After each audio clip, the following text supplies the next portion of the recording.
evening, everyone. I'm Joe Abadi, and you're watching Vintage Motocross Q&A. Thank you for joining me.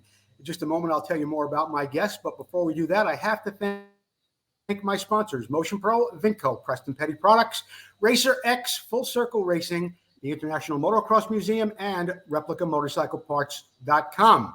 My guest tonight is a famed photographer. He is also an incredible tennis player, which I just learned about just moments ago. Sorry about that, Scott. I just learned that he was an incredible tennis player as well. He is a famed photographer. You've probably seen his pictures in dozens of magazines over the last 4 decades. What else can I tell you about Scott Heidbrink? There's so many things we're going to learn tonight. My guest is Scott Heidbrink. Scott, thank you for joining me. Oh, thank you for inviting me, Joe. And yeah, I just learned just a moment ago about the pro tennis thing. We'll get into that a little bit later on. But what first really came to my mind early on when I thought about doing the interview was, what came first, Scott? Photography or dirt bikes, or did they come in together? Tell us about that. Love of dirt bikes came first. I really fell in love with dirt bikes when I was like 8 or 9 years old. Would buy Cycle World and just kind of, like every little kid went through it and dreamed. Luckily, my father, who was not an athlete, not a motorcyclist, not a car guy, decided to support me. So now I'm going to have a visitor walk in the screen in a second. Hang on. Let me move. Say hello to the kitty. Hey. The kitty wants to be on camera. Who's the cat? What's the cat's name? That is Jane. We have Jane and her brother Tarzan. Okay, makes sense. Most of the youngsters don't get it, but you and I understand. But yes, we do. And Johnny Weissmiller too. My first cats. But my father, bless his soul, took me to the Westlake Grand Prix, which was the first time I got to see Robert and DeCoster and Dave Bickers. And that was before silencers, and everybody was running castor bean oil, and I got hooked. If you don't know, Westlake was a movie site. They filmed movies there 5 days a week and held races there like once or twice a year. Yeah. Then soon thereafter, he took me to Hopetown for the first time. And if you've never been to Hopetown, the most interesting thing back then, they parked you out by the street and you walked and walked and walked. And after a mile, you're still walking and you're kind of seeing what looks like could be a track. And then you're seeing pits and you keep walking. And the actual starting lane was at the far side up against this big hill. And there I saw, again, DeCoster, Hallman, Robert, and my good friend and mentor for a few times, Preston Petty. But didn't get to know Preston at that time. So bikes came first. Took up photography in high school. Bought my first motorcycle when I was 15, a Yamaha AT1, refrigerator tank white. First year for that bike.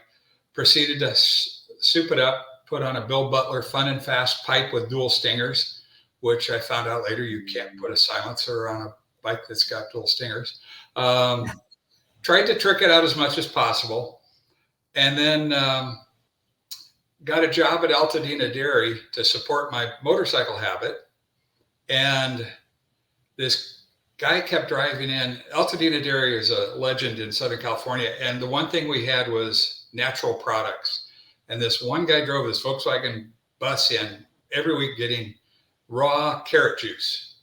And I'm going, this guy's a kook. And his bus was so old it had sliding windows. They didn't roll up and down. They slid back and forth.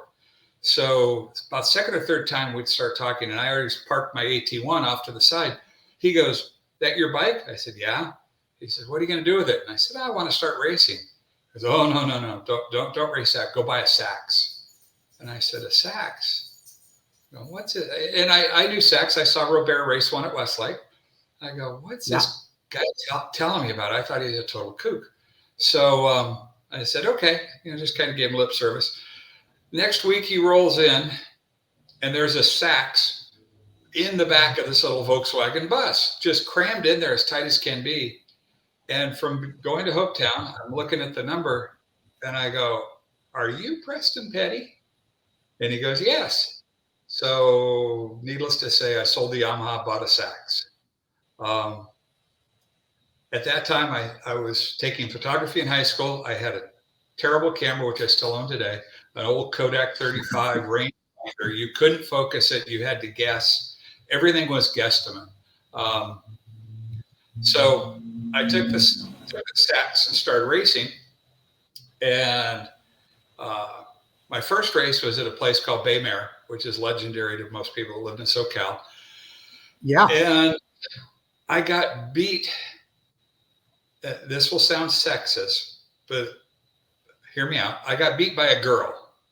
She had long pigtails on her helmet. And I'm like, how the heck did I get beat by a girl? Now, mind you, this is my first race, had never raced before. Right. So after the second moto, I decided to follow this girl into the pits. So I'm behind her and she pulls over to her pits and she was riding a Bull Taco 125, leans the bike, pulls off the helmet, and the pigtails came off with the helmet. And it was Kenny's art. Kenny's art? Kenny's art. So Yeah. my claim to fame, I got beat by Kenny's art in my first race. And that was the start of that friendship. My second race was at Indian Dunes. And in the second moto, I got a pretty good start. I was about third or fourth off the line. Now, mind you, I was 6'2", 205 on a 125 sax with no modifications, stock pipe and everything. And the third place guy dumped in front of me. I hit him, and then I got hit from behind. Dusted myself off, finished the race. So I come in and find I had 5 broken spokes in the front wheel. And so went to my dad and go, "What do we do?" And he goes, "I know a guy." So my stepmom worked for Aerospace Corporation, which was a big think tank, very dynamic. The founder created GPS, Dr. Ivan Getting. So she knew a guy at the aerospace. It was an engineer named Herm Ross, and his sons and another gentleman were racing motocross out of their house in the San Fernando Valley, not too far from my house. So They set it up, take the bike over to Herm. So I go over to Herm and he goes, "Oh, these spokes are terrible. You're a big guy. I'm going to get Buchanan spokes and we're going to re-spoke your whole front wheel and you need a pipe. I'll build you a pipe." And he basically did all the race setup. Now, his 2 sons were nice guys, but the kid that was also with him was a gentleman by the name of Jeff Harriet. And Jeff went on to get a support ride with Yamaha. And then when he got the support ride with Yamaha, I bought his CZ and switched from my sax to my CZ. So it was a very influential part, but very sure, had it all not fallen into place the way it fell into place, I could have gotten beat by a girl and said, I'm not having any fun. But and never, yeah. And how long did that go on for, Scott, with your racing the sax? A couple of years, or what happened? 4 years. Back then you had to be 16 to race. Yeah. And sanctioned races. So when I was getting to be 17, I actually started doing good and had moved up from juniors to intermediates. And I remember going out to this race and I'd go to the local bike shop, Mission Hills Motorcycles, owned by Bob Ewing, and Bobby's his son also raced. He was much faster than I am. He's also on Facebook. Nice, great guy. But I go to the shop and buy Cycle News and then drive the mechanic crazy because I'd hang out trying to learn stuff. And so they wouldn't cover my races. And I'd tear to the back because I knew I wouldn't get written about, but I wanted to see the results. They wouldn't cover the races. So there was a new newspaper called Cycle Scene West. And they were publishing out of Saugus. And the publisher was a gentleman by the name of Ernie Alexander. Ernie Alexander used to run the races at Indian Dunes under the name ACE, which was Alexander Conrad Enterprises. Now, little tidbit, fast forward, Ernie's son owns a little tiny company called Fast House. So it stayed in the business, and as everybody knows, Fast House has been amazingly successful and has grown into a nice sized company. So Ernie let me start writing, and I started writing just when I turned 18 to cover the races they didn't have coverage on. So my first encounters, I got sent out to, all over Southern California. But I was getting paid, big payday, $2 per published photo, 50 cents per column inch. So I started going out to the races they assigned me to. And then I thought, hey, why don't I reach out to these other publications, because they're not covering these races. And I mean, there was one up by Big Bear, odd places that were like Dehesa in San Diego. So you're driving to these races yourself now. You're what, 17 years old, 18 years old? Just turned 18. Had a 68 American Motors Javelin that my dad had, when I went racing with my dad, which we did this for 2 years, he had an Oldsmobile 98. We had those hoop things that fit on the back, metal steel bumper. And then I remember those. Sure. And that's how we went racing for 2 years. Then when I had got my Javelin, we had these things welded on the frame, and it slid in, and it was basically the equivalent of like today's racks. And I'd just roll the bike on and go racing. I had air shocks. I'd air them up so it was level. And finally in 73, I had enough of that and bought a Mazda B1600 pickup. But so I'm going out to these races, and I reach out to Cycle News, Motorcycle Weekly. There's another one, Cycle Scoop. And I was doing 4 stories at that time, 4 stories a week. And what I would do, because promoters that day didn't give us results, we had to stand there and handwrite it name by name and then go home and type it. So I'd go to my dad's house. He lived in Torrance. My folks were divorced. He lived in Torrance, and I'd type it with 3 pages of carbon paper behind it. So good idea. So Cycle Scene would get the original, Cycle News would get the first copy, and down the line. And since my dad lived in Torrance, I would drive my story back to Cycle News that night, Sunday night. And their building back then was a spooky little, like a 1940s bungalow across the street from a cemetery. And one night I'm dropping the story off at about midnight, and I see this white thing going across the cemetery, and I freaked out. And my girlfriend was with me, and she looked at it, and she says, "It's a big white dog." And I'm going, oh, because it was too spooky. It was, it was deadly quiet. But and then the other 2 stories would get mailed in the mail. So then all of a sudden, up pops this little upstart, SoCal Motocross News. Do not remember how I found out about it. Mm-hmm. I remembered calling them, and they said, well, here's our address. And they were in the San Fernando Valley on Laurel Canyon. And I pull up, and there's this big old mansion, big white mansion with a circular driveway. And I'm like, this can't be the place. And I knock on the door and said, oh, Ted's in back. Go see Ted. So I go through the side gate, and there's a house in back. So I think, well, and 2 semi-trailers. I think, well, it's got to be in the house. So I go to the door, and this little old lady answers. She says, no, you want my son. He's in the first trailer next to you. And I'm going, okay. So I go knock on the trailer door, and it opens up, and it's a converted semi-trailer into a production studio, and had 3 desks, and 3 people were in there working. And Ted sits me down, and we interview for about a half hour, and he says, yeah, I could start sending me stories too. Well, it worked out perfectly. I was going to LA Valley College, and their offices were 15 minutes away. So I'd do my class, I'd go to the race Sunday, send off all the other stories, save my SoCal Motocross story, take it in after my class, and then sit and watch them do the newspaper. So finally, after the 3rd week of hanging out there, Ted goes, do you want to come to work for me? Now, I think by this time I'm 19. And I'm like, well, okay. So I start with literally zero knowledge of how to produce a newspaper. I knew how to write. I knew how to take pictures. I'd upgraded my camera, had a little better camera, still not a good one. And then after 2 months, I was very upset to learn Ted fired the gentleman that was running the newspaper and put me in charge. Okay. Now, quick funny. So, Scott, let me ask you this.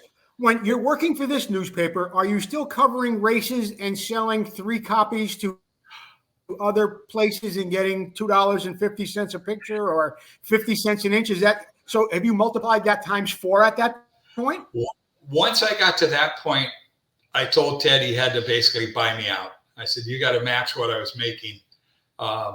So I gave up the others. The funny story is in recent years, since we've had get-togethers, particularly the old SoCal Pros parties, I'd sit down with all the old CMC pros and go over, these are guys, oh, sheesh, Mike Tripes, Marty Tripes, Billy Urban, all the guys that were the top CMC people at the time. And we started comparing notes. And by the time I got paid for the 4 publications, I was earning better than the top 250 and 500 pros of the day back then, which I'd never realized back then. It was kind of funny. Also along the way, Cycle Scene West had closed down. And I don't know why it closed down, but it closed down. And like I said, I took over running SoCal Motocross News. Now, the quick funny story that I just uncovered recently, Ted Keep was the founder. Ted Keep knew nothing, zero, about motorcycles, absolutely nothing. But he had a next door neighbor. His next door neighbor happened to be the Montesa distributor and Kim Kimball. And Mary McGee is a good friend, knew Kim Kimball well. He got her on a Montesa road race bike. But Kim was the ultimate promoter. He sponsored DeSoto. He sponsored Tim Hart. He was the reason for the success of Montesa on the West Coast. And he was the reason why a lot of the trials riders were riding trials on Montesa Codas. Ted had owned 1/3 of a company called Liberty Records. Liberty Records was a very big jazz producer back in the 50s and early 60s.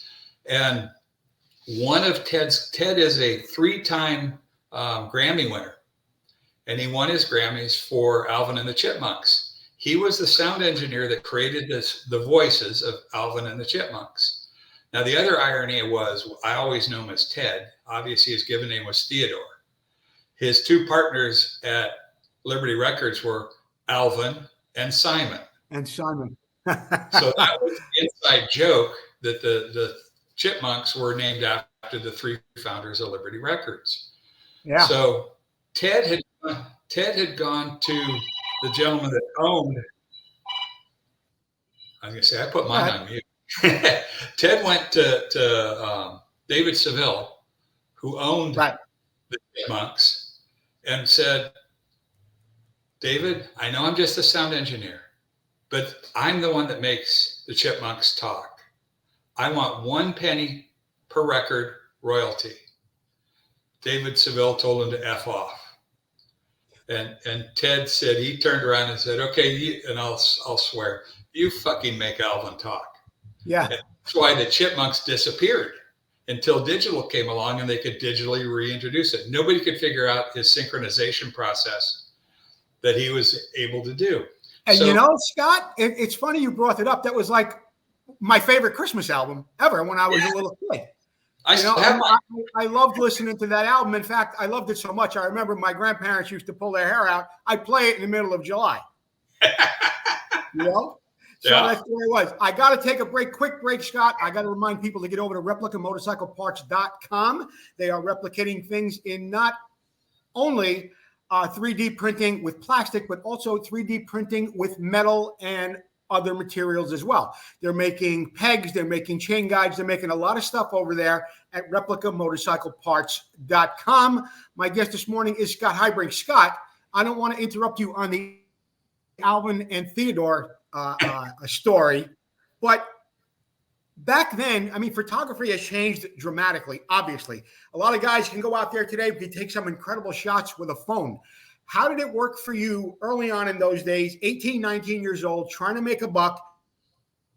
You got to take these pictures, take them to a dark room, get them developed, take them to a magazine. Walk us through that. And how did you get to a race on Sunday, do all that? How soon did it have to be in? And when did it get into the paper next? It was pretty simple. Now, kind of what's funny is I just moved about a month ago, and I just came across this, which is an unshot roll of sheet film. And I had a Hasselblad when I got successful, which is 2 1/4. And this is smaller than 2 1/4. And I'm like, how do I have a roll of unshot film? It was very easy, and it was very frustrating. And the $2 a photo quickly got eaten up. If I'm shooting for 4 publications, I had to shoot 4 rolls of film. So I never shot practice back in the day. So I'd try and shoot 1 roll of 125 in the first part of a 250 pro race, and then a second roll, second half of 250 pros, first moto of 500s, and then 2 more rolls in the second motos.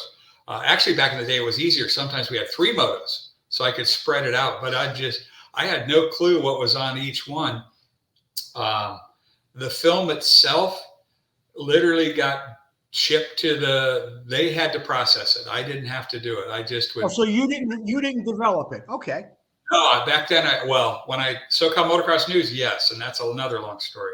But back then, I just dropped it in a padded envelope and sent it off to the different publications. Sadly, those things, other than a couple of the Cycle Scene West, I never got those images back. So they just disappeared into the mist. But at SoCal Motocross News, well, here, let me go back to how SoCal Motocross News came to be. So Ted sells out Liberty Records. Kim Kimball's next door. There's a guy in Southern California called Madman Muntz. Madman Muntz has stereo stores. And ironically, one was across the street from the dairy I worked at. And we used to dumpster dive for parts. But Madman Muntz took out a lease on this track in Simi Valley that ultimately got called Valley Cycle Park, but it was Madman Muntz Cycle Park. And he wanted somebody to put on races. Well, Ted, through his work in the sound industry, knew Muntz, and Ted formed a company and started promoting races. So he put on $1,000 purse races, which were pretty big back in 73, 74. Sure. And he'd rush to the motorcycle shop on Wednesday, pick up Cycle News, no coverage. He called Cycle News and bitched because he was taking out big half-page, full-page ads. Had great turnout, great races, no coverage. So after the third race, he's talking because Kimball's the one that talked him into becoming a promoter, and it was called Marquee Productions. His partner was Martin, and he was Keep. So after the third no, Kimball pipes up and goes, "Well, damn it, start your own newspaper." And that's how SoCal Motocross News got started. How he pulled it all together, I don't know, because like I say, that was not his expertise. But so when I took over at SoCal Motocross News,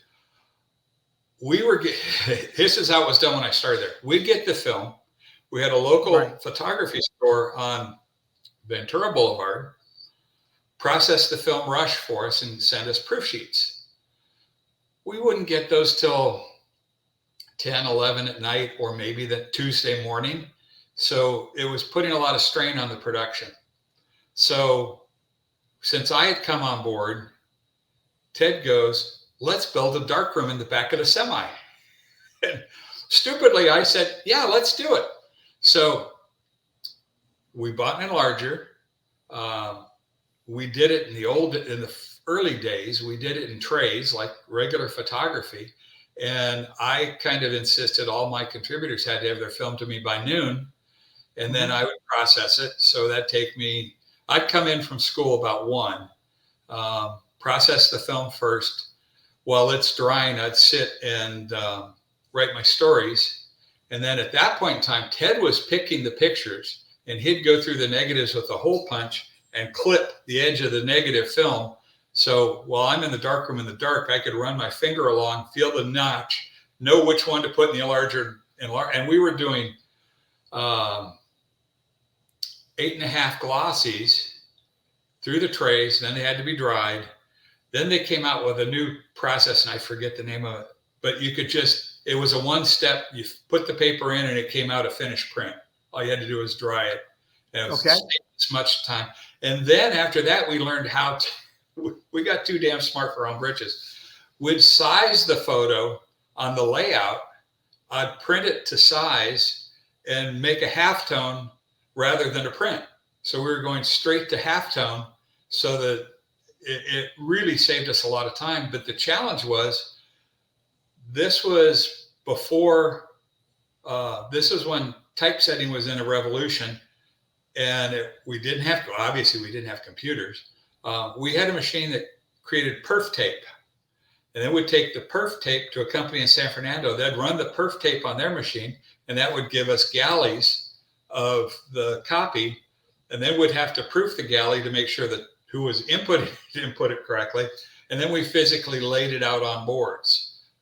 Very time consuming, but we had a hard and fast deadline because the TV guide printed right after us. If we missed our print window, we were done.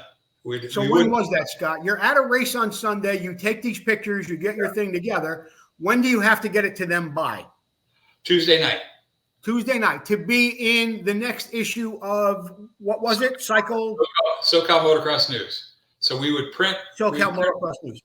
We would print overnight Tuesday, pick up the paper Wednesday, and again, the dealerships that were far, we only distributed in Southern California.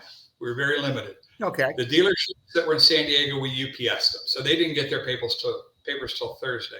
Ted, again, being the crazy genius he was, bought a VW thing, and he'd take the top down, and the papers were bundled by the printer of 25 in a bundle. He would drive to all the dealerships, basically from Bakersfield to Orange County in a day, delivering papers, and he was the publisher. Wow. It was amazing. It was amazing. Scott, but it's you certainly paid your dues early on in those years. I mean, working for small change, but you really cut your teeth. You got a lot of experience. You went on to work for some bigger magazines, and a legend in the magazine industry, Rick Simon, super hunky. Somehow you got hooked up with him, and he really gave you something big to work on at a very early age. Tell us all about that. Walk us through your years with Rick Simon and what you did with Rick and what you learned there. Through most of my early years, I was racing as well as covering races. So, but my favorites, I go out to District 37, which is our AMA affiliate races out here. Rick always raced District 37. So I made it a point of introducing myself, and over a year or two, we got to be friends. And along the same time, Suzuki would do these press events. So we'd all hang out and goof around and get to be buddies. And there was another friend of mine, Brad Zimmerman. Brad Zimmerman was actually working at Cycle Scene West when I was there. He went on to be editor of Popular Cycling. So there was kind of a group of us motor journalists, Pete Zalagi, who was the original Motocross Action editor. So we all kind of hung out and got to be friends. And then one day, Rick got fired from Dirt Bike and landed over at Modern Cycle, which was Challenge Publications. And Modern Cycle had 4 publications. They had Modern Cycle, Dirt Rider, Mini Cycle Action, and Street Bike. Yeah. So out at the races every week for about 4 months, Simon would come up to me and goes, "Hey, you're doing a great job at SoCal Motocross News. Why don't you come to work for me?" I go, "Rick, what are you talking about?" I thought he was just blowing smoke. And right. So he finally goes, "Here's what it's going to here's what's going to happen. I'm going to bring you over as the associate editor of Street Bike because I can't get rid of the editor of Mini Cycle. He's just being a pain in the ass, and I can't just fire him yet. So come over and work on Street Bike. So I really wasn't a street bike rider very much, but got to be very quickly. The funny story was my senior editor was a full-on colors wearing biker, Harley guy. He'd come over from Big Bike. Okay. He had some addictive issues, and he just wasn't running the magazine. So I ended up kind of running that. And then Rick goes, find me a new editor. So I hired a friend of mine and Brad Zimmerman's, Jeff Peck, who we call Big Bird. Jeff was about 4 or 5 inches taller than I am.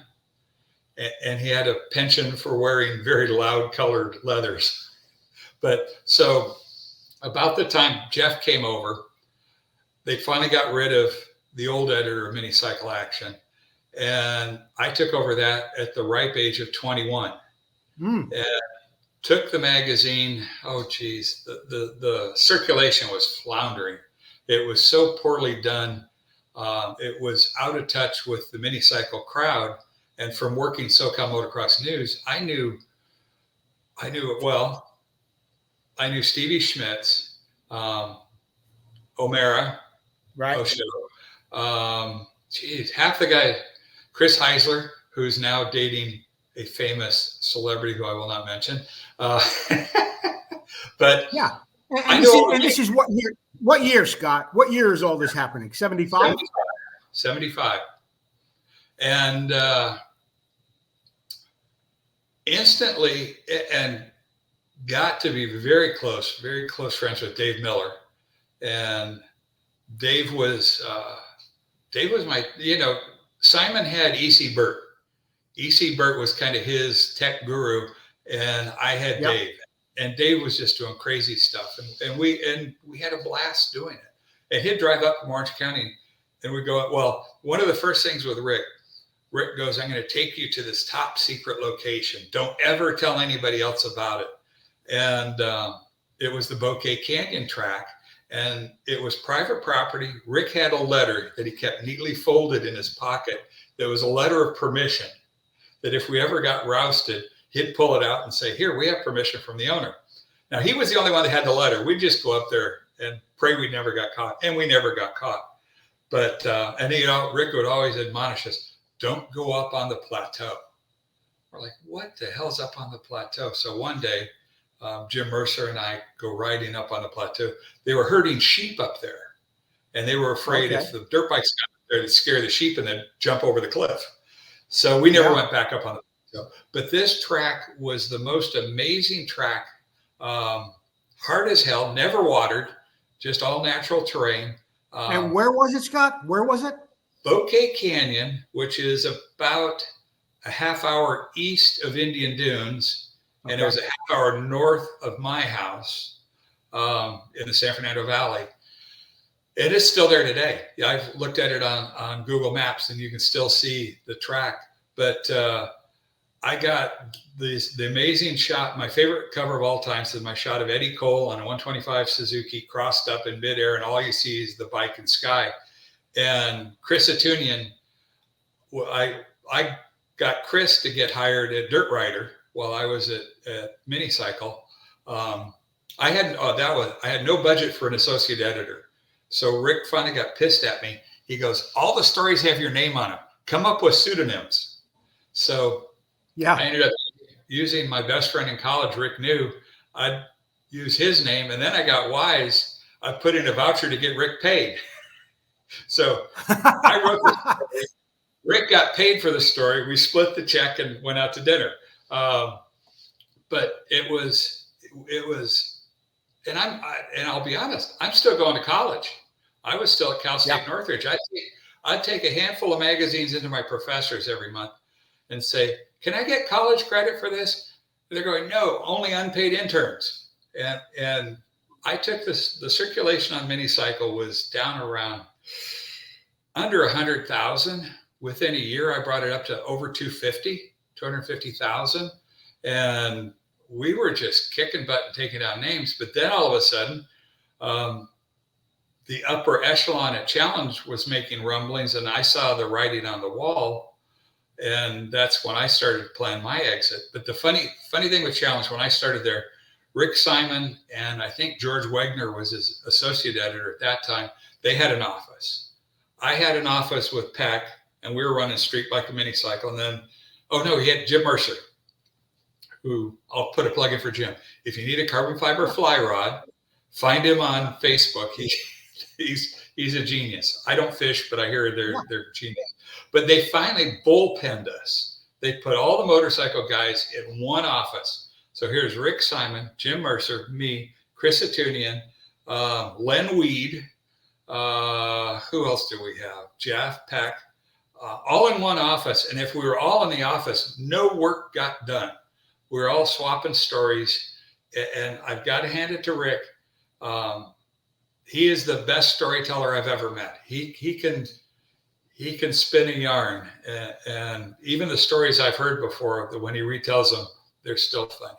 But at that point, when I got that job, I went out and bought an Olympus OM1 35 millimeter, best camera I'd ever owned, and ended up buying two bodies, put a motor drive on one. And I'll clue you, with a motor drive, when you go out to something like the USGP and you're shooting DeCoster and Walsink and everybody else, those 36 exposures just fly by fast. So I had a side pack just full of film, and I had it divided. One side was shot, one side was, because you just have it all ready to go and just go through film like wildfire, particularly when you're working for a magazine. They pay for it all. We would buy Tri-X. It's called a brick. And I got to put another plug in. One of the best photographers I've ever worked with, and most people know, Mel Stautzenberger. Mel was our darkroom tech, and our level of professionalism for the magazines went up intensely when he was working for us. The only problem was one night after hours, he printed some personal stuff and left it to dry, and somebody walked in the morning and saw them, and he got fired on the spot for doing that. And I'm like, we were all pissed because he was the best darkroom tech we had, but he's still one of the best photographers I know. Scott, how many years did you cover the USGP? All the time they were running? No, 73, 74, 75, and 76. That's all. Okay. But they were kind of the golden years. Yeah, absolutely. Yeah, the funny thing was, it was either 75 or 6. Tech was always held at a hotel the day before. They didn't practice the day before, as I recall. They were not allowed on the track. But Tech was always held at the hotel the day before. And the funniest, the best day, and it had to be maybe 75. I'm standing there, and Marty Smith rolls in. He just took delivery of his 911 Turbo. And I've put those pictures on Facebook, and he's just beaming. He's just happy. Then about 5 minutes later, Jeff Ward's dad rolls in the Lancia, I don't remember what it was, the Lancia rally car that looked like a doorstop. It was lower than Marty's Porsche, just Italian styling. I think it was called was it a Strata? Yeah, I think so. It's a beautiful car. Yeah. And these guys are all just, going from car to car. So it was pretty funny. But I'm going to jump. So I dated, casually dated a woman named Penny Nicolai. And we had a ball while we were together. She was my Goodwin's PR person. So she invited me to go up to Laguna Seca for the race. Now, I was running mini cycles, so obviously there was no place in mini cycle for Laguna Seca coverage because those were 250 and 500 pros, but I had full credentials, full access. So we're at the Holiday Inn for Tech on Saturday, and somebody taps me on the shoulder and says, "Watch this." And I'm like, "Watch what?" And Rocky Williams was there, Galen Mosier's mechanic, and Rocky's deaf mute. Rocky, yeah. And Hannah's there. So next thing I know, Hannah comes over and goes, she's going, Rocky, can you do this? Put a quarter on your nose and roll it down your nose and drop it into a funnel. And Rocky's like, what? And Hannah's like, he goes, here, let me put the funnel here. Put the quarter on your nose and roll it into the funnel. And Rocky's like, okay. And so the second Rocky leans back and puts the quarter on his nose, Hannah pulls out about 3 gallons of ice water down the funnel. And the pits we were all just roaring. And for the rest of tech, Rocky's running around chasing Hannah, trying to get it. Now, for those of you that are watching the show, it is a funny story. And I don't know with today's political correctness how this is going to go over. But Rocky Williams was deaf. Okay, so when he spoke a little. He was very demonstrative, so to speak, and some strange noises came out of him. I can only imagine with a gallon of ice water going down the front of his pants, what this must have looked like. But the fun thing was, I reconnected with Rocky 12 years ago, and we stayed friends until he passed. And he still laughs about that whole story too. He's like, that darn him. He communicates very well. Scott, I always, Scott, yeah. I want to hear about the girl and Mike Goodwin. I got to take a hard break. We'll be right back with more from Scott Heidbrink. Vmxq, who already has a full line of vintage parts, now has air shocks that are an exact duplicate of the original air shocks so popular in the late 70s. So whether you're looking to build a full racer or museum showpiece, these shocks will give you that incredible 70s look and improve your bike's performance. These new air shocks are fully rebuildable with Vmxq rebuild kits, and all shocks are hand assembled in the USA with all new components. Every component is brand new. Just like the originals, our air shocks are adjustable with 2 chambers, high and low pressure, giving you tremendous flexibility for settings of your bike suspension. The Vmxq air shocks come fully assembled and ready for installation. Just add air or nitrogen. The kits include the manual and spacers. Visit Vmxq.com to check out the air shocks and all that Vmxq has to offer to help you get back on track and to keep that ride going.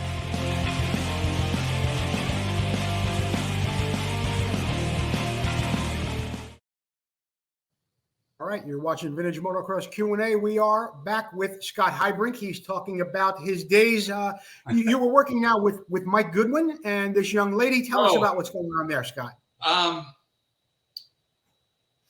Back, actually, like I say, we started dating in 75. We stayed friends. Actually, she started dating Jeff Peck seriously after we stopped dating. And don't ask me, and this, we'll jump ahead a little. This is after MX West had shut down. She goes, can you put, I was doing work for O'Neill at the time, doing his catalogs. She goes, can you do Mike Goodwin's program for the Super Bowl? I said, sure. Mm-hmm. So I ended up doing that. I enlisted Jack Wright and my college buddy Rick New. The 3 of us worked together. We did photo shoots for it. We did the interviews, and we put together a hell of a program. The only reason that didn't continue is I got a real job after that. But no, she was very influential. She really helped guide. She mentored me the most and helped guide me. Like I said, Preston was the first mentor when he told me to get rid of the Yamaha and get the Sachs. Simon was the second mentor, and she was my third. That because I can't. Every time I see Rick to this day, I go up to him and say, how the hell did you put a 21-year-old in charge of a national magazine? Yeah. He says, because I knew you could do it.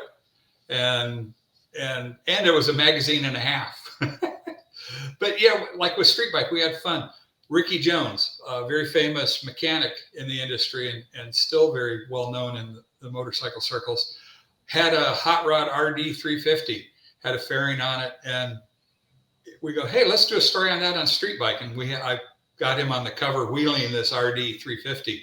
So we tried to do a little crossover from moto into the street bike world. And we took Street Bike magazine. When we got it, it was a Harley book, and we turned it into a all-purpose street magazine. But it was fun times. Scott, I was able to, because we had a little advance notice on when we were going to do the interview.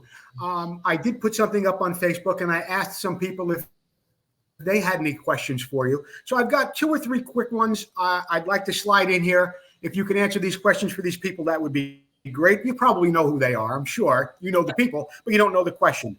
Lori Payne wanted to know, who do you think it was that you photographed the most? Was there one rider that you photographed the most?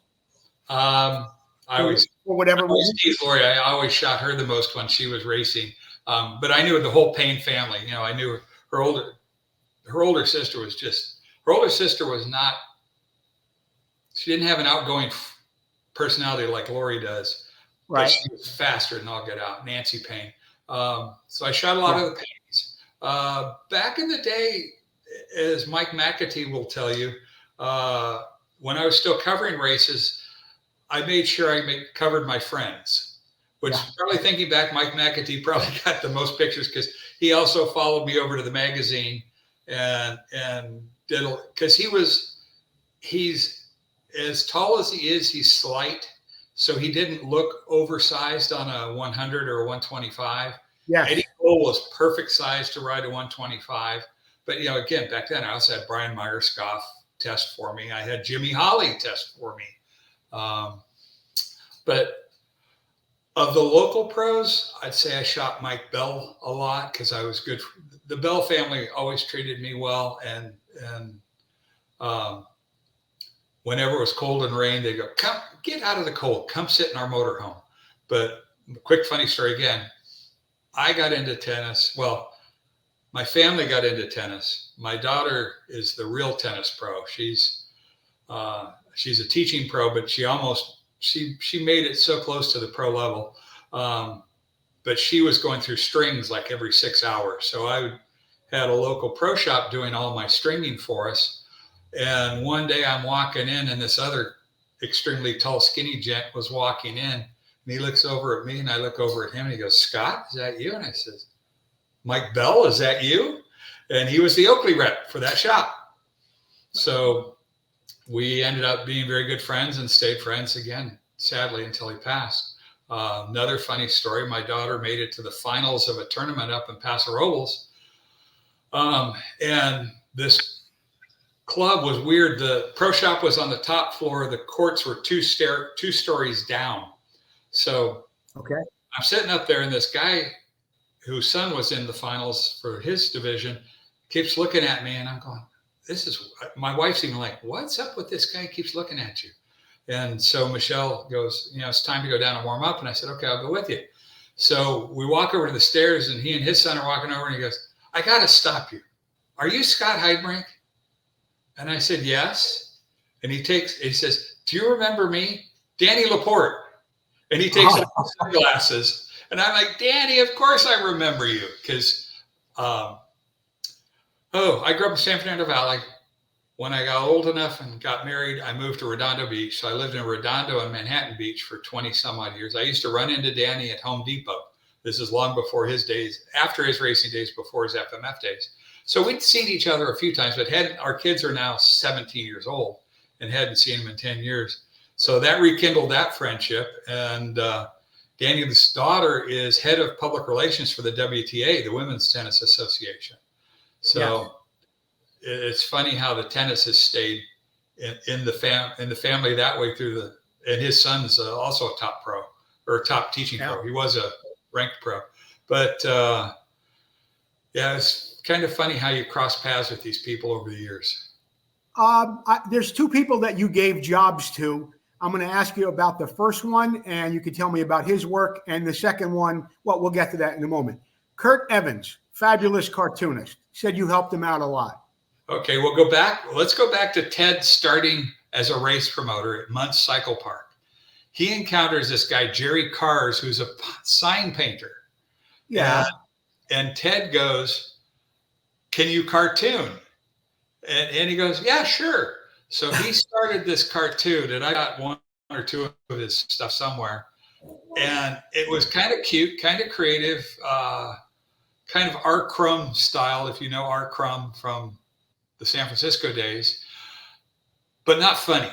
He couldn't come up with a funny line to save his life. So finally, he wore out his welcome, and Ted goes to me. He says, "You got to find a cartoonist." And I think Kurt and I had crossed paths at CMC Saddleback, and I think, ironically, I think he submitted something right at the exact time when we needed it. And I'm like, "Can you do more?" He goes, "Yeah." So he had to be a pretty young kid at that time. He had to be a pretty young kid at that time too, no? He was in high school still. Yeah. But I was still a young kid. I was 20, I think, at the time, or 19. But right. The fun thing with Kurt that was nice was we were able to give him a scenario, and he could create a cartoon out of that. He did one of my other close friends in college, Bob Curtis, rest his soul. He passed a few years back. He got me to try desert race or enduro riding one time. And the problem was I was riding a CZ in the desert on an enduro, and I didn't have a clock or a mileage or nothing. I just raced. So by the second or third one, by the third one, he was riding an AGS 370. It spun the Woodruff key on the ignition, and we were out, and I had to tow him back. So I told Kurt the scenario about going to this Calico Ghost Town Enduro, and he wrote a cartoon. I've saved it, and I've put it up on Facebook a couple of times. Really? He wrote a whole cartoon about it, and McAtee would give him some ideas, and they just end up in the next week in the cartoon with Endo. And Endo still lives today. Yeah. Now, somebody else I was speaking to, and I had him on the phone yesterday, and I just didn't realize how long you guys actually went back. But when I mentioned your name, he said, "Oh, we go back 50 years. 50 years." And I'm saying, how could this be 50 years? And he said, you gave him one of his first jobs. He was a pretty good racer back in the day. Everybody knows him today, but they don't know him as a racer. But it was Terry Good. Oh. Who said you gave him one of his first paying jobs when he was working his way through the ranks in Southern California. And you gave him one of his first jobs selling advertising for one of your publications. Actually, Terry and I had met, as part of when I was doing the work for four publications, I was covering CMC. So I would go from my house in San Fernando Valley to Saddleback one week. Next week, I'd go from my house in the San Fernando Valley to Carlsbad. So I was doing that circuit, and that's how I got to know so many of the guys. Marty Moats and all those types, because I was covering CMC weekly. So Terry came over and introduced me one time while I was a reporter. And this is, like I say, SoCal Motocross days, end of SoCal Motocross days. And he said, "Hey, I came out from back east. I'm a racer. I'm trying to make it big." And I go, "Oh, cool. Well, let's stay in touch." So then fast forward to 76. And like I said, I'd seen the writing on the wall. The challenge wasn't going to last more than another year, which it didn't. Those publications all died in 77, I think, to the best of my knowledge. And this guy had come up to me and said, "Hey, I need an editor. I want to start a newspaper. Do you want to partner with me?" And I said, "Sure, I'll partner with you." So we started what was called MX West. And I brought in Jack Wright and Chris Atunian and Mark Keel and all these people to help support us as my freelancers. And Terry and this other guy, Bill Barlow, had approached Joe Vieira, my partner, and said, "Hey, do you need somebody to sell ads?" And we're going, "Yeah, please." Because Joe was very, now don't take this wrong, was very Italian. Yeah. And he was a big guy. Yeah. Didn't let many slices pass his hand. He'd go out to sell ads in Southern California, and he'd just put people off.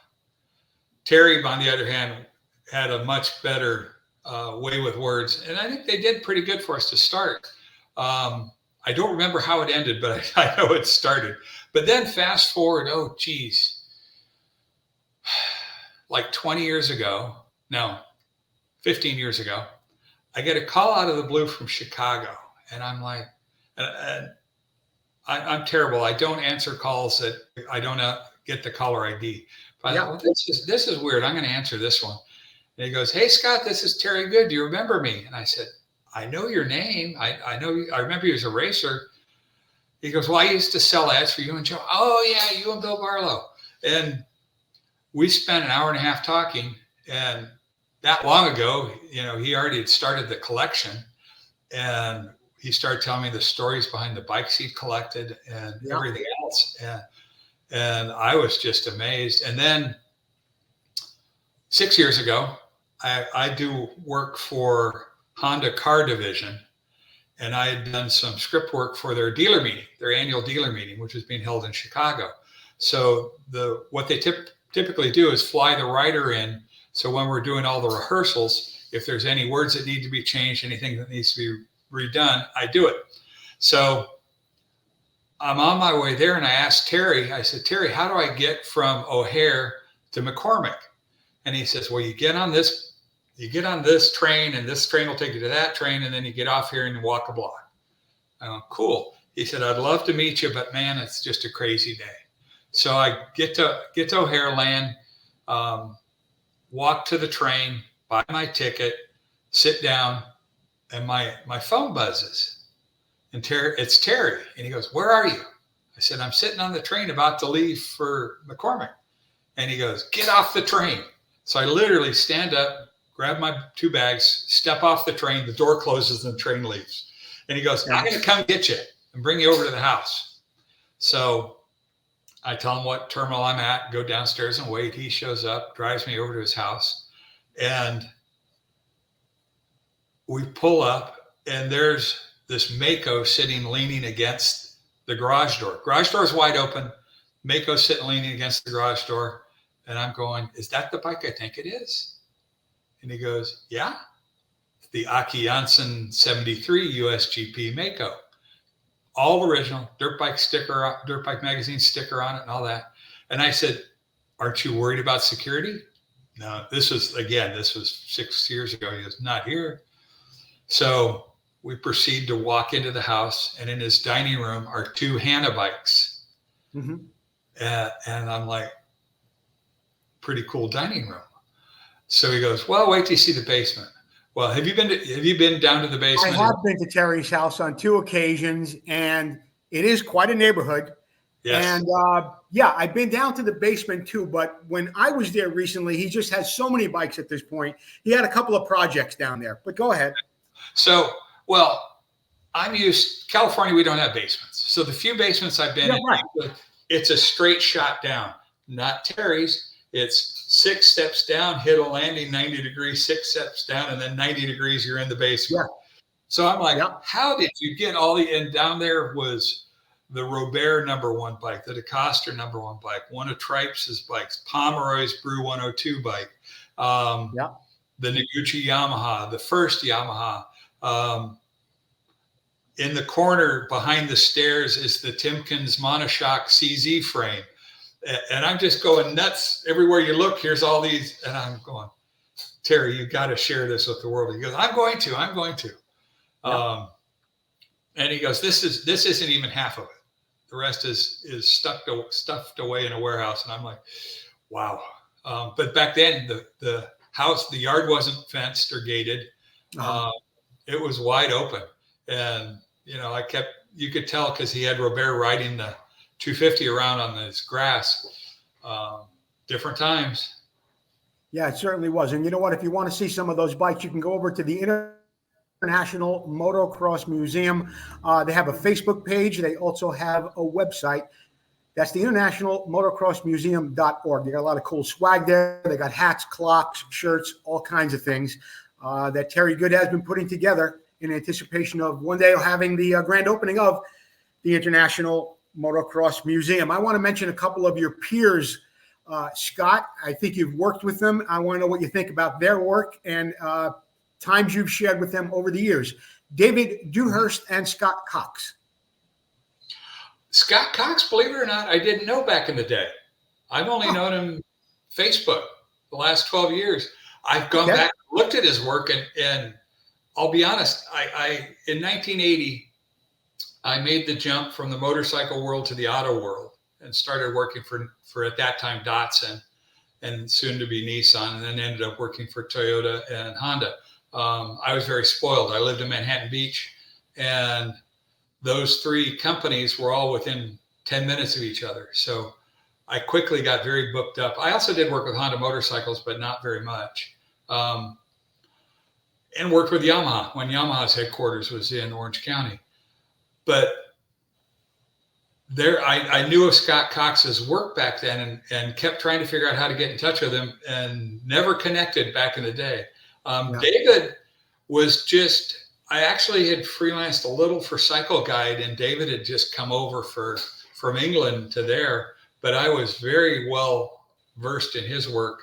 I always tease Dewhurst, Chris Atunian, and Mark Keel. I said, I could kill you three because you had far better equipment than I ever had. They had the best Nikons and crystal clear shots. But no, I totally love David's work. My biggest regret, I started scanning my work back 12 years ago, 14 years ago. Didn't know what the hell I was doing. So a lot of my images were not well done. I just acquired a new laptop. My scanner is one of the best you can buy. It's old, but it's perfect. And I'm going to start rescanning everything and categorizing it because I don't have a catalog. Because sadly, when we lost Tom Corley, Tom was always saying he was going to do it, never did it.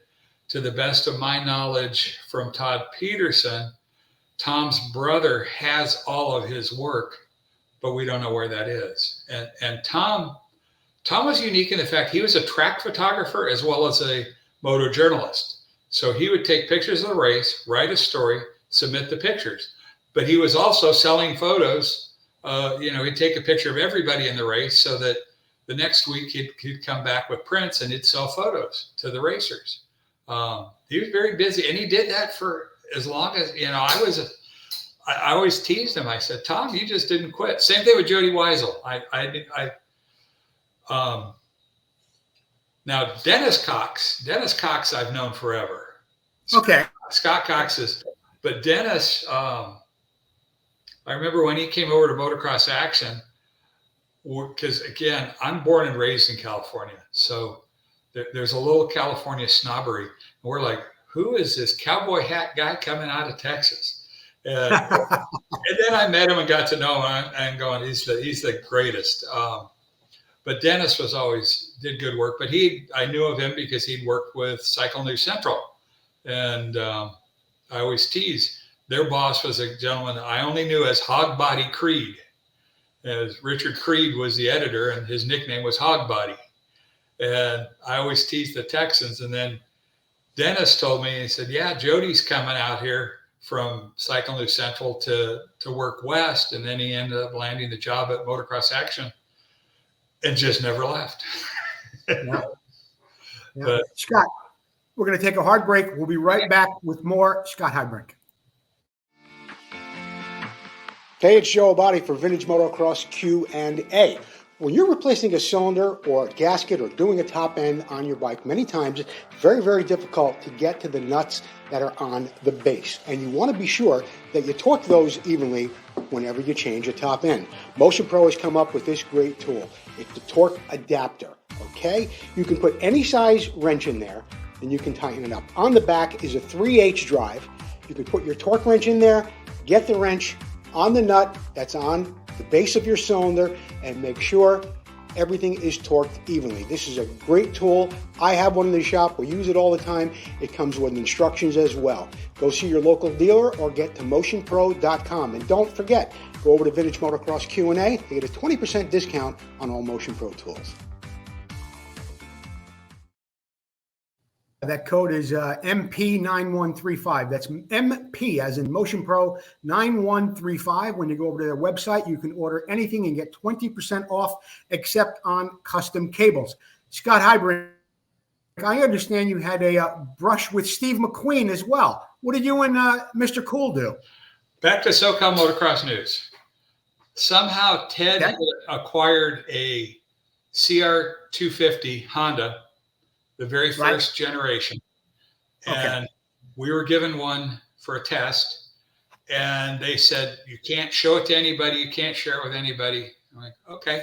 So Ted comes up with this wild idea to put me in a Santa Claus suit and have me wheelie across the river at Indian Dunes in a Santa Claus suit. So we get out there. The bike is brand spanking new, like 5 minutes on the motor. I told Ted, no way am I going to ride this in the sand dunes. I'll blow it up. So he says, okay. So for some reason, we parked on the international track. And I said, I'm going to go over to Shadow Glen and break in this bike. So I go over to Shadow Glen and I'm turning laps and having a blast. It was a fun bike. And all of a sudden, there's an identical CR250 comes up and starts dicing with me. And I look up and it's Brad Zimmerman. Brad and I were about equal in talent. And so we're having a fun time. We're just banging bars. And that goes on for a couple laps.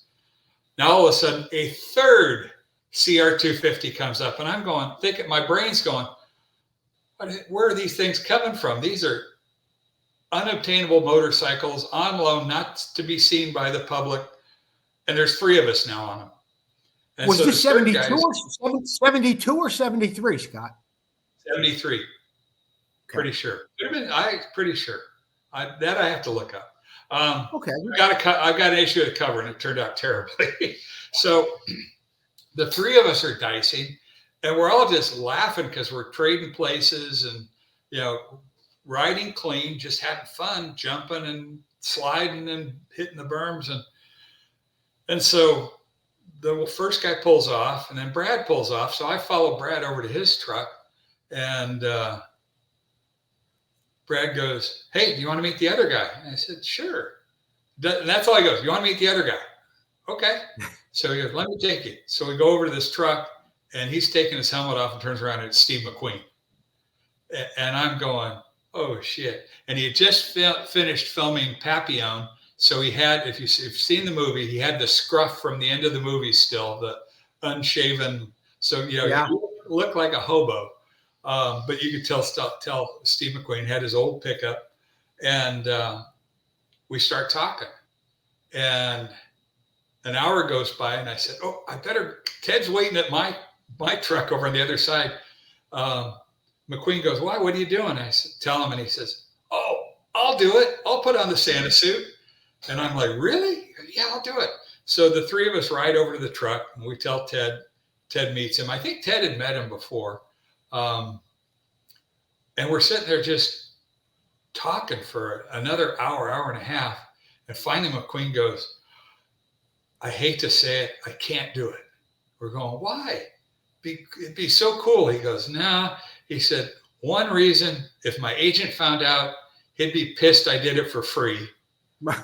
He said, but more important than that, if Allie found out, because he owned a vineyard right above Indian Dunes, right above and a little west of Indian Dunes. So he said, I told Allie I was just going over to the vineyards to do some work in the garage, and she doesn't know I'm out riding dirt bikes. And if she found out, I'd be dead.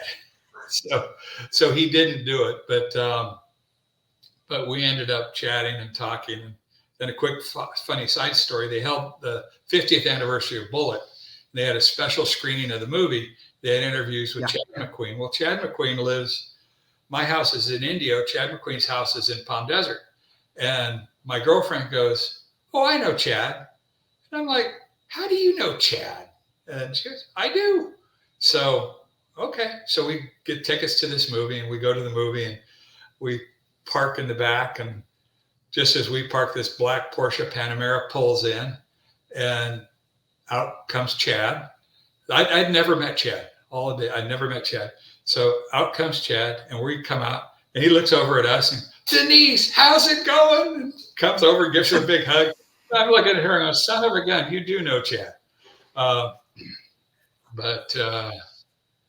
Steve, and I told him the story because of meeting his dad. He says, yeah, I believe that. It sounds exactly the way he was. But he was the most gracious, normal. I got a segue. Same thing with Roger DeCoster. I met DeCoster when I was 14 or 15 as a fan, and then met him when I was covering races when I was 19. And then, the quick funny story, Penny, the girl I was dating, invites me to press a Super Bowl. And I'm going down the street, and at the end of my street is my friend Russ Farrell, and he's out working on his van. And I roll the window down. And I say, "Hey, Russ, you want to come with me to go to the Super Bowl press day?" He goes, "Is it cool?" I said, "It's cool. Come on." So he drops everything, locks the house, jumps in my van. We go down there, and they've got the guys riding the track, and Roger and Walsink are there. And I go, "Do you want to meet Roger?" He goes, "Oh, I'd love to. He's my idol." So I introduce him, and he and Garrett are sitting there at the van. And Russ goes, out of the blue, didn't ask me, out of the blue goes, "Hey, you want me to paint your helmet?" And they're like, "What?" And he says, "Yeah, I could put like Roger on the top of your helmet and Garrett on the top of yours." And they said, "Well, can you get it back to us before the races?" He goes, "Oh yeah, I can do that. No problem." So these guys give their helmets to a kid they just met. And Russ is like totally stoked. He's like, it's all the way home. He hardly talked. He's planning in his head what he's going to do, and got home and did the Roger and Garrett helmets in record time. In fact, he was like using, I think, a hairdryer to try and dry them off in time to get them back to him before the race. And Russ got reintroduced to Roger at the first first or second Hopetown reunion. And Russ goes to Roger. He says, "Do you remember what you said when I handed back the helmet?" And Roger goes, "No." And he said, "You said a little too fancy." And he goes, he went up and wore it the whole season. He only wore that one helmet the rest of the year. And Garrett's helmet ended up getting off. But I told that story to Troy Lee, and Troy goes, "Yeah, those two helmets were the first two I saw that were really customized for moto. That was kind of inspiration for me to get going into what I did." So it was just right place, right time, right people. Hey, Scott. Yep. You know about Full Circle Racing? I know Yes, you may or you may not. No, anyway, Tom McAllister. Full Circle Racing, you got a great special going on. 18, 19, or 21-inch rims, just $775. You could send your hubs up to Tom McAllister. He will bead blast them and powder coat them. He will then lace and true a beautiful set of wheels for your bike for just $775. That's Tom McAllister at Full Circle Racing. Scott, you also helped some other companies grow along the way. A few that come to mind are O'Neill and Answer Products. What did you do for those guys? MX West had an interesting past, which I won't go into, but we started it, we started out of an office. The office didn't work. We moved into a converted garage. We hired Paul Lane as our driver. Paul Lane, the stuntman, who was racing 125 pros at the time. Paul, if you don't know, was in every Fast and Furious movie until 8, and the only reason he didn't do 8 is he broke his leg. The Indiana Jones movie, he was riding the sidecar. He was doubling Harrison Ford. Yeah, that was him. And in Talladega Nights, he did the big pipe roll at the end where the two of them are racing to the finish and they both go off rolling. He was driving one of those cars. He's done a lot of movies. In fact, I just did an interview with him. That's going to be in VMX magazine in the next issue. But we got to the point where we needed money. We got a silent investor who is no longer with us, so it's no longer silent. It was Andy Colby of Colby Cycles. And one day I came into work and the key didn't work. And I'm like, what the heck happened to the key? I drove down to Colby, was met by his GM, and he said, the newspaper's done. It's over. It's closed. So that's all I knew. In fact, that drove me for many, many years because I felt like I failed. It was a much deeper story than that. But so here I am, all of a sudden, literally out of work. And I had been friends with O'Neill since O'Neill started. There was a Honda product, a Kick and Go. Have you ever heard of that? I do remember that. Yes. I did a test of the Kick and Go with O'Neill's son, riding it around the pool in their backyard. And he actually found one and restored it.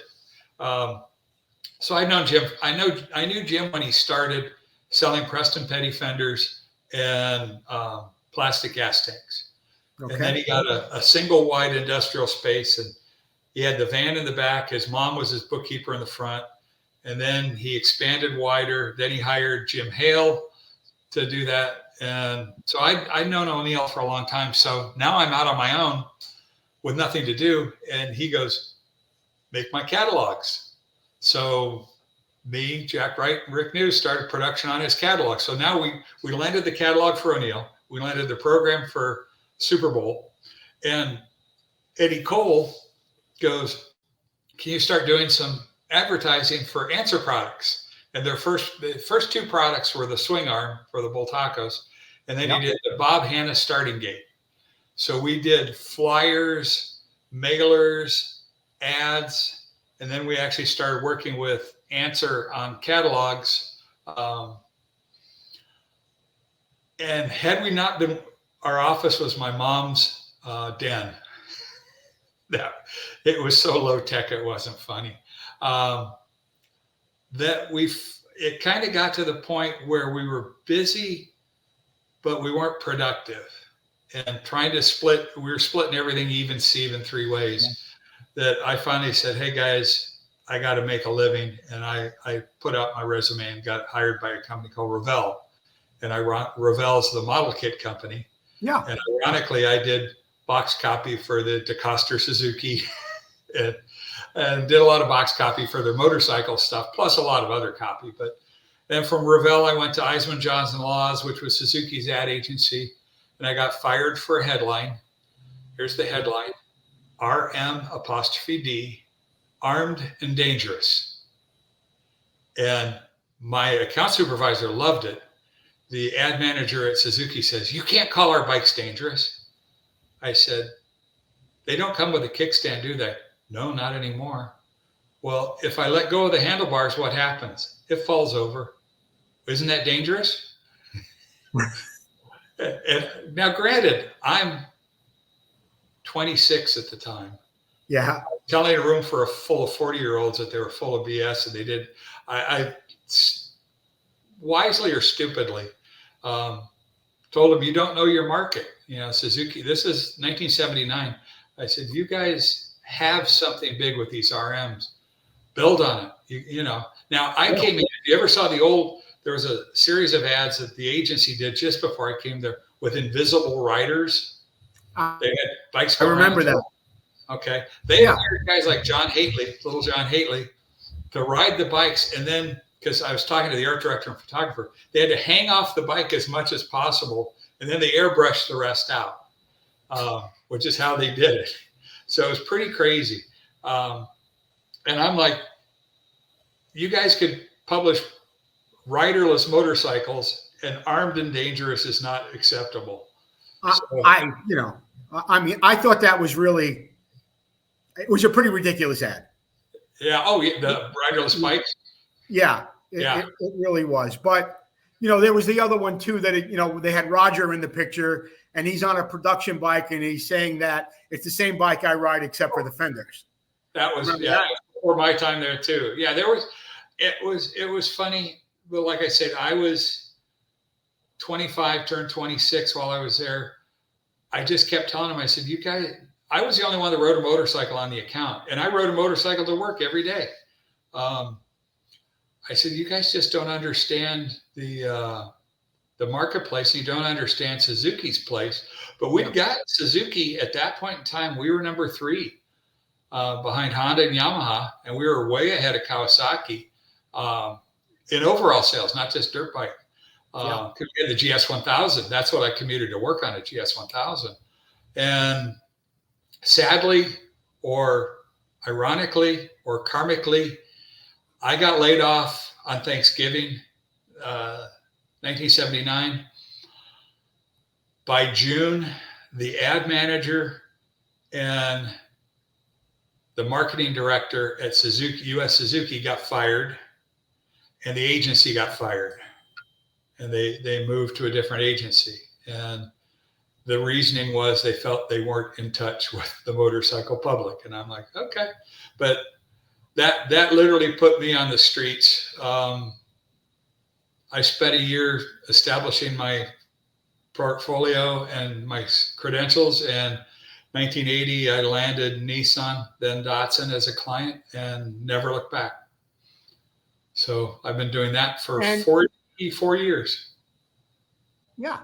And you're still doing that, but Scott, you're involved in real estate too?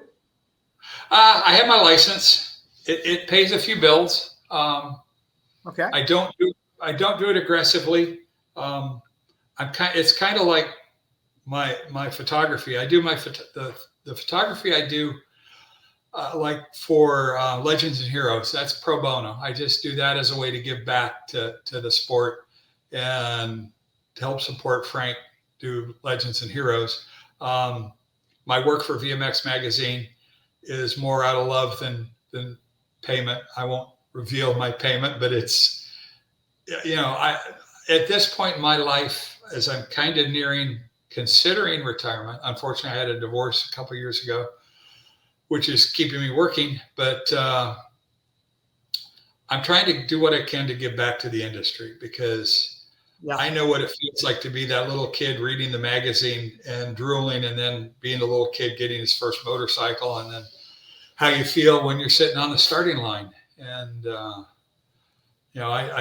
that's the one thing in my photography. I've not tried honestly to get photography credentials to races. I'm just happy to if I can get in the venue, I can find the angles, and I can outshoot, I would say 80, and I've got a good camera. I don't have a great camera.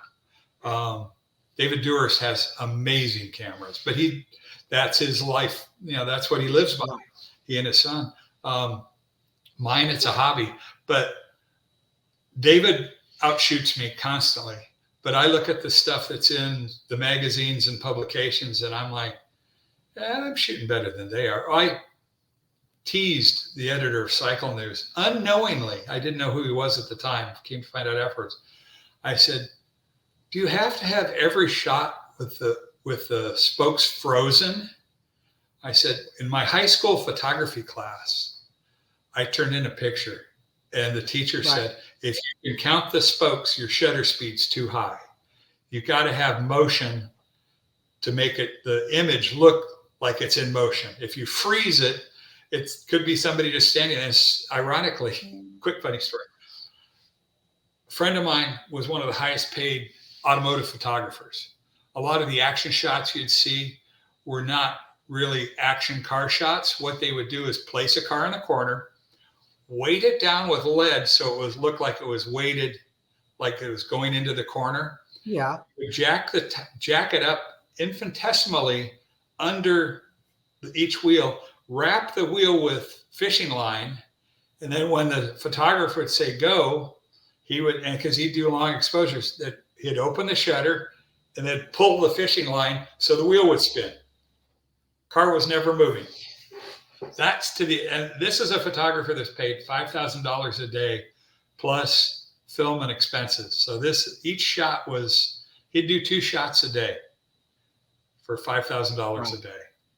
But the setup on something like that was horrendous. They'd set it up the night before to do a dawn shot.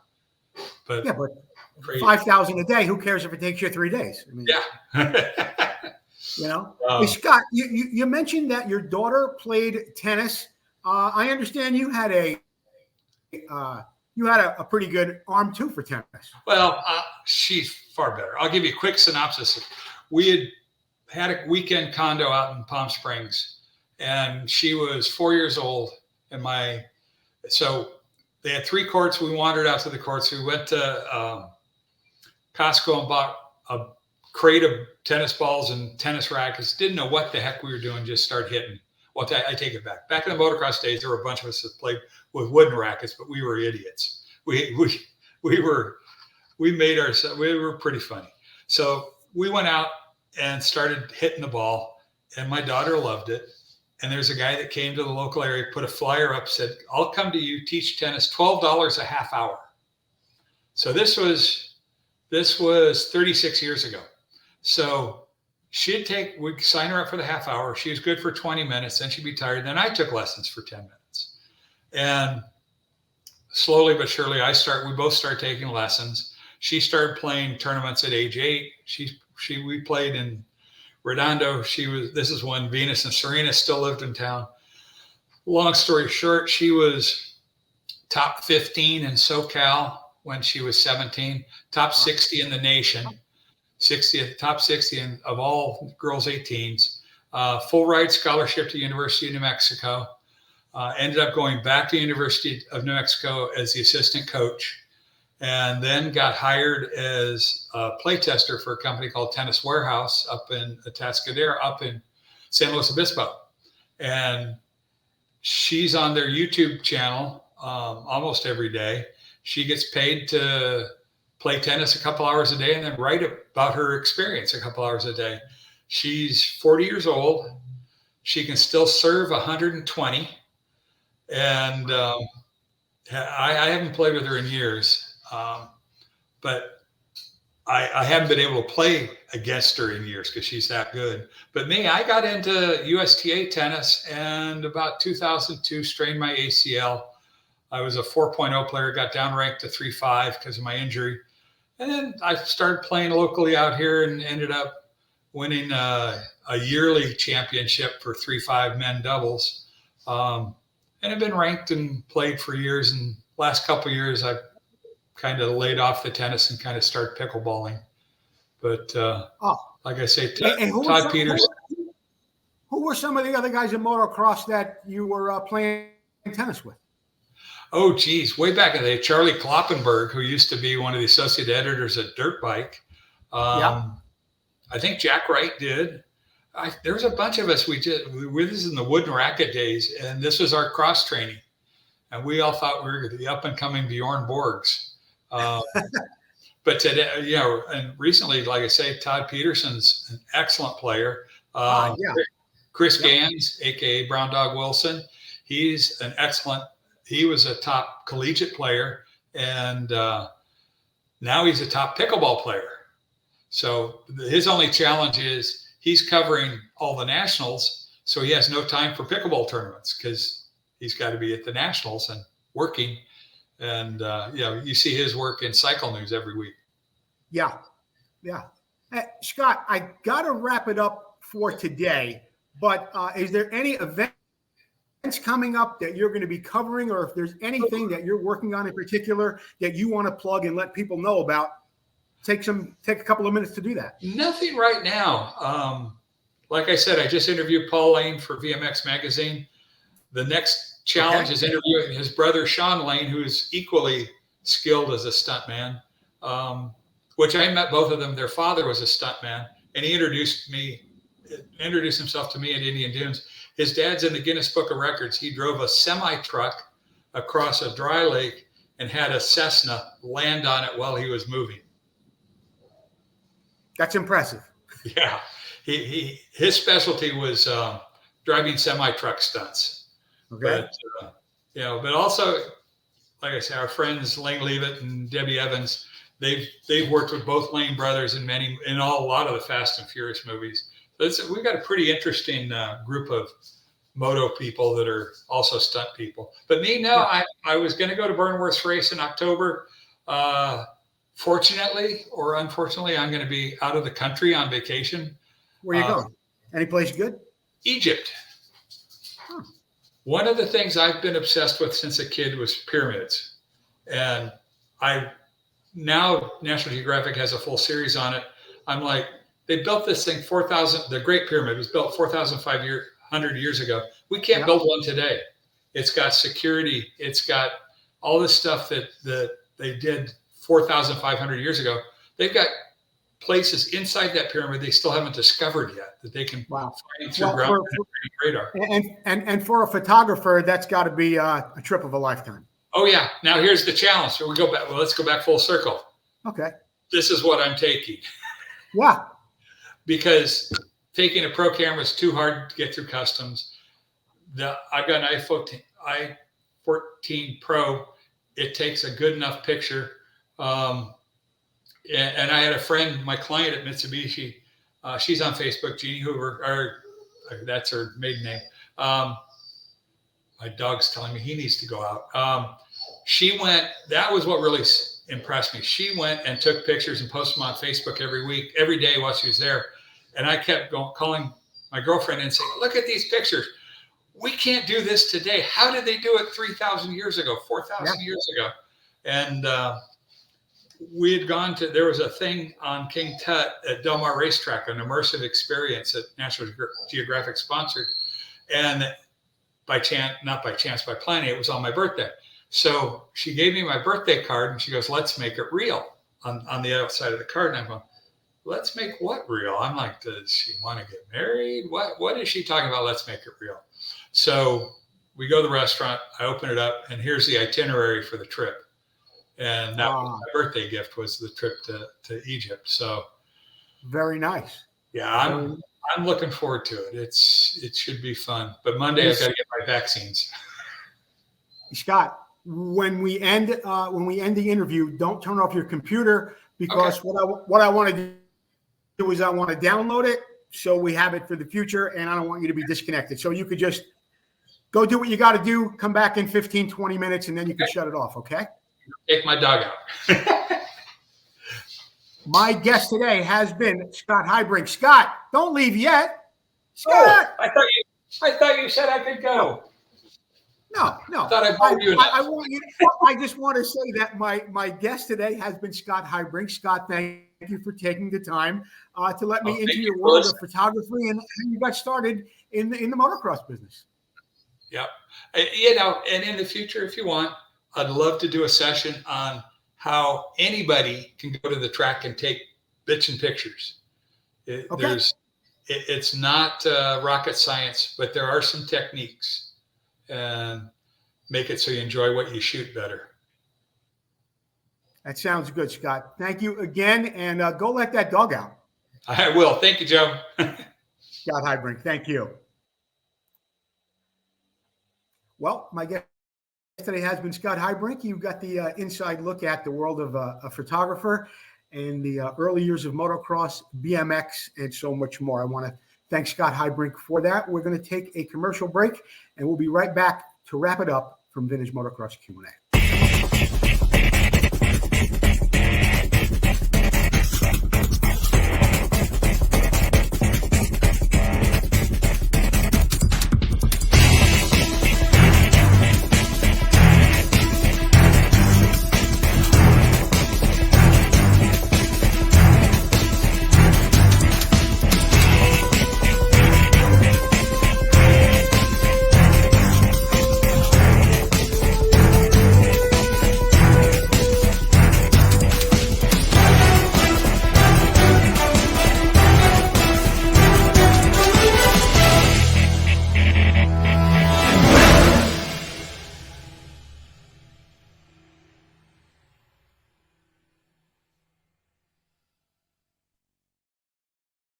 Be sure to visit the International Motocross Museum website at internationalmotocrossmuseum.org. If you want some vintage motocross Q&A t-shirts or hoodies, follow the link in the show description. You can get some t-shirts and hoodies there.